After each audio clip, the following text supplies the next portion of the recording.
जय श्री हरि मुख्य स्वागत है आपका हमारे चैनल आपका आंसर है। देखिए आज हम बात करेंगे नाम व्यक्ति वैजनाथ अवधान अर्थात नाम व्यक्ति तो आप निरंतरता से करते हैं तो आपके जीवन में कई प्रसाद के और लाभ उसके पश्चात आपके जीवन में बहुत बड़ा बदलाव होता है। देखिए एक ऐसा बदलाव जिसके कि आपके जीवन का एक दिया ही है। कहने का तात्पर्य ये है कि एक समय जब निरंतरता के बहाव बहता रहता है नदी का, तो उसमें कई प्रकार के कटाव लग जाते हैं। तो जीवन इस प्रकार से इस संसार में जब आप करते हैं तो अनेकों प्रकार के सुख युग आपके नसेंगे, लेकिन जब आप प्रभु से जुड़ जाएंगे तो वो इस धारा से आपको नित अंदर आपको निकाल ही लेंगे, किसी भी प्रकार से निकाल लेंगे नहीं, लेकिन 101% आपको बेड़ी में निकालेंगे। अब देखिए, अब कहने का क्या मतलब, अब देखिए कहने का तात्पर्य ये है कि आप अपने जीवन में किसी भी प्रसार का कार्य करें, जैसी भी हालत में आप रहे, सबसे बेहतरीन तरीका यही है जीवन जीने का कि आप एक धर्म पूर्वक एक ईमानदारी पूर्वक जीवन व्यतीत करें, है ना। उस पर उस आपके चरित्र पर किसी भी प्रकार का कोई भी दान से ना उठा सके, ऐसा आपका जीवन होना चाहिए, एक आपका चरित्र मेरा है।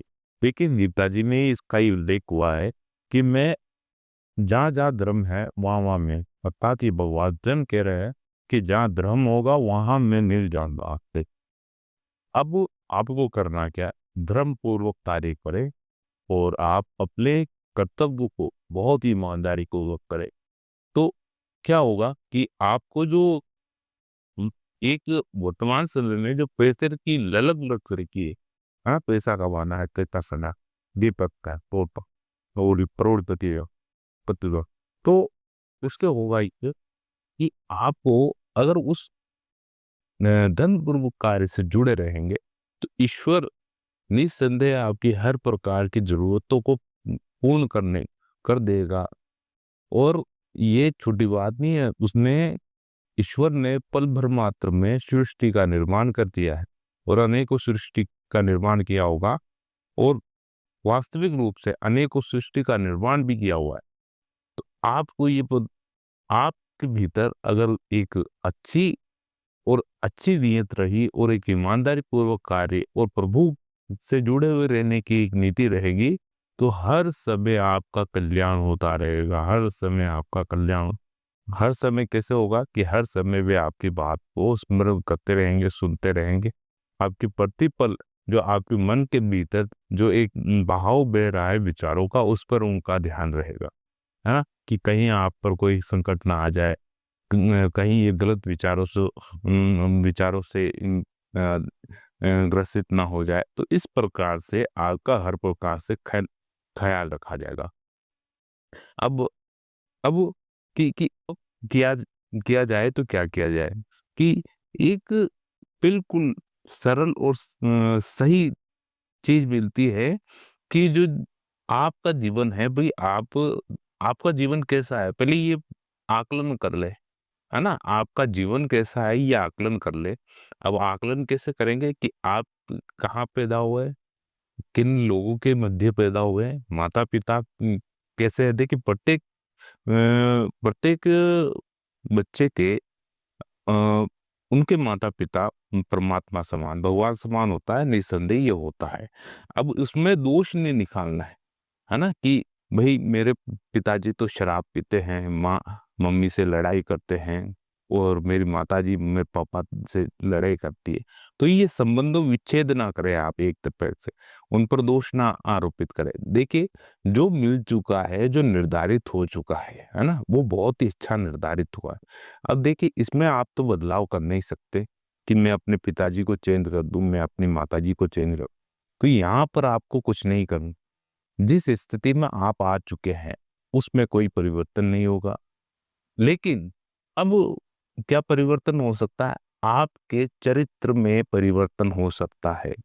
आप अपने चरित्र को इतना बड़ा बनाए और इतना सटीकता से कि इस जीवन में आपको इतनी ईमानदारी तो बरतनी है ना, ये चरित्र मुझको चाहिए, है ना। किसी ऐसे व्यक्ति को ना देखे कि अब नहीं उस एक्टर की तरह मुझको ये करना है, उस इस नहीं, आप अपना स्वयं का चरित्र निर्माण कीजिए कि आपको कितना बड़ा बनना है, किस महापुरुष की तरह, किस व्यक्तित्व वाला व्यक्ति बनना है, क्या विचार आपके भीतर होने चाहिए, किस प्रकार से आप इस संसार में अपना कदम रखना चाहते हैं, ये आप डिसाइड करते हैं, है ना।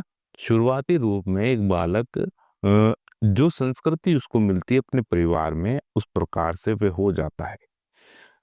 तत्पश्चात विद्यालय जाता है, स्कूल जाता है, तब उसको एक क्राइटेरिया मिलता है, उसमें उसकी विचारधारा थोड़ी अलग होती है, कॉलेज में अलग जो हो जाती है। तत्पश्चात वे एक गृहस्थ जीवन में आता है और उसकी विचारधारा इस संसार को देखने की और अलग हो जाती है। अंततः तो इस संसार से वो जूझता बहुत जाता है, ये वास्तविकता है, हकीकत बात है। गृहस्थी के बाद प्रौढ़ावस्था, फिर वे बुढ़ापे में आ जाता है, फिर वे एक प्रकार का आकलन लगाता है कि नहीं मैंने किया तो क्या किया, ऐसा क्यों किया। तो वहां पर आपको असंतोष नहीं जताना अंतिम समय में कि नहीं मैंने एक गलत कर दिया, ये कर दिया। देखिए, आपको एक चीज का बहुत ही अच्छे से निर्माण करना है कि आपका जो आधार है ना, उसको बहुत ही मजबूत बना के रखना है। वास्तविकता यही है, आपका आधार बहुत ही मजबूत बनाना है। ये आधार क्या है? आपका आधार है आपके भीतर बैठा हुआ एक धर्म, और जो आप ईमानदारी से आपकी नीयत में जो बहुत ही अच्छा बदलाव है, उस चीज को बरकरार रखना है, वो अंतिम समय तक रहना चाहिए। किसी प्रकार का ना तो कोई कपट होना चाहिए भीतर, और किसी भी प्रकार का कोई दोष या मेल होना चाहिए। अगर इस प्रकार से आप जीवन को व्यतीत करना चाहते हैं, तो देखिए, एक तो आपके जीवन में बहुत तकलीफ आएगी, क्योंकि आपने क्या कर दिया कि आप जिस तरह नदी बह रही है, जिस बहाव में सब बहते जा रहे हैं, उसके विपरीत चल रहे हैं, है ना। तो यहाँ पर तो आने वाले संकट, बहुत दुख देखने को मिलता है और समस्याएं देखने को मिलेगी। ये वास्तविकता है, ये हकीकत बात है कि अगर आप नदी की विपरीत दिशा में चलेंगे तो आपकी गति भी धीरे हो जाएगी, और आपको थोड़ा चोट लगने के भी थोड़ा आसार रहते हैं, लेकिन ऐसा होता नहीं है, थोड़ा मंद गति से रहता है। तत्पश्चात आप वो देखेंगे, कुछ समय पश्चात, थोड़ा समय निकलने दीजिए अपने आप को। जब भी मैं आपको हर वीडियो में बताता हूँ कि एक तो आप में धैर्य, धैर्य बहुत बड़ी चीज है, धैर्य बहुत ही बड़ी चीज है। अगर कोई व्यक्ति इस चीज पर चल सकता है तो बहुत ही धैर्यवान व्यक्ति ही चल सकता है। धैर्य होना बहुत आवश्यक है। अगर आप धैर्य रखेंगे तो अंतिम समय तक आपकी यात्रा बहुत ही सुलभ हो जाएगी। शुरुआती रूप में कठिन होती है, थोड़े समय पश्चात थोड़ा दुख देखने को मिलेगा, वास्तविक रूप से देखने को मिलेगा। मैं कहता नहीं हूँ कि आपके जीवन में संकट है, दुख ज्यादा है, देखिए होते हैं, वास्तविक रूप से होते हैं, सबके जीवन में होते हैं, लेकिन तय आपको करना है कि इनसे भाई लड़ा कैसे जाए, इनको किस प्रकार से बैलेंस किया जाए, तो ये आप पर निर्भर करता है। तो थोड़ा समय आपके जीवन में कुछ रहेगा बदलाव, और जो आप सोचते हैं कि इस प्रकार से आपका जीवन हो जाए, उसमें थोड़ा समय लगेगा, लेकिन निसंदेह ये भी हो जाता है, एक समय पश्चात हो जाता है। तो ये प्रभु, और देखिए ये कर्तव्यों से जुड़ी हुई बातें नहीं है, ये प्रभु से भी जुड़ी हुई बातें हैं। जो ईमानदारी पूर्वक चलता है, उसके साथ परमात्मा हमेशा साथ रहते हैं। ये प्रभु के नाम की शक्ति है। और एक चीज और है कि आप निरंतरता से प्रभु से जुड़े हुए रहें, स्मृति में लाते रहें कि प्रभु हर जगह आपके साथ हैं।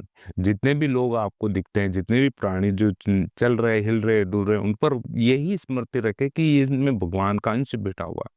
ये चीज आपके भीतर बैठी हुई रहेगी, तो क्या होगा कि आप परमात्मा से हर घड़ी जुड़े होंगे, हर समय एक पूजा कहलाएगी। आपको अगरबत्ती, दीपक और कुछ करने की आवश्यकता नहीं रहेगी। अगर आप ये मान के चलेंगे कि ये जो आपके सामने है, जो हो रहा है, तो ये परमात्मा की देन है ना। जो पहले था, जब पहले कुछ नहीं था तब मैं था, और जब कुछ भी नहीं होगा तब भी मैं हूँ। तो वास्तविक रूप से जो अभी चल रहा है ना, जो परमात्मा ही है, परमात्मा सब जगह ईश्वर है। तो ये चीज को आपको समझना पड़ेगा। अगर आपको ये वीडियो अच्छा लगा हो तो आप जरूर इस वीडियो को लाइक करें और ज़्यादा से ज़्यादा शेयर करने की कोशिश करें। हमारे इस चैनल को थोड़ा बड़ा बनाने की भी कोशिश करें आप। आपका सहयोग रहा तो आगे तक जाएंगे। और मिलते हैं अगले वीडियो में, जब तक के लिए जय श्री हरि। ओम नमो भगवते वासुदेवाय।